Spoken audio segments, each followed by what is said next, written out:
As the world celebrates women this past month, I have been looking at the works of one outstanding young woman who is claiming her space in Ghana's landscape of photography. Have you ever been caught up in a situation where you were just doing what you loved, but immediately realized that you were entering uncharted waters? That is exactly the story of sports photographer Mary Eshun. Mary has been a devout lover of photography ever since she got a camera from her uncle in her primary school days. It is this compulsion and her interest in sports that has landed her in an overwhelmingly male-dominated career. Lots of things inspired me to do sports photography. I love football. Football is one of the sports I follow a lot, and taking pictures. What actually inspired me to do sports photography is when I started my internship at CMG, I had to produce the evening show, and getting local materials to produce the evening show was sometimes difficult.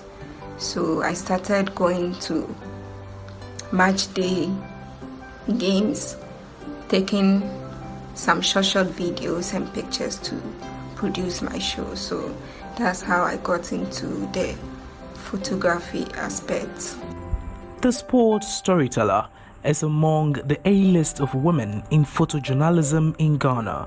Her decision to make sports arenas her second office has propelled her to working in some of the continent's top competitions, such as the AFCON qualifiers, the Tokyo 2020 Africa Zone 2 swimming qualifiers, as well as the Ghana Premier League and the Ghana Women's Premier League. But all these have had to come with its own challenges. There are a lot of challenges in this field. Sometimes clubs don't want to work with you because you are a female. You can't travel with a team, lounge with them at the same hotel, and sometimes people also feel like you're a woman and you can't do the job well. Wages in this field, I would say it's not fair. It's not really fair in this job we do, because there are clubs who don't invest in pictures. You have to depend on someone offering you a contract to work with. Although she is young, Mary has already worked with some of the top African national football teams, including the Sudanese national team.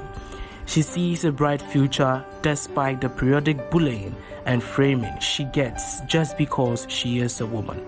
What I would tell girls or women in a male-dominated place or field is there will always be questions, the doubts, and if you can really do the job. So I let my job do the talking. Because as a female, you always have to put in that extra effort than what others are doing. You have to stand out and be the best at what you do. Being the woman in the man's world, Mary continues to use her lens to tell the positive stories about other women in sports. Reporting for Team Harmony, my name is Joseph Amwakwata from Accra, Ghana.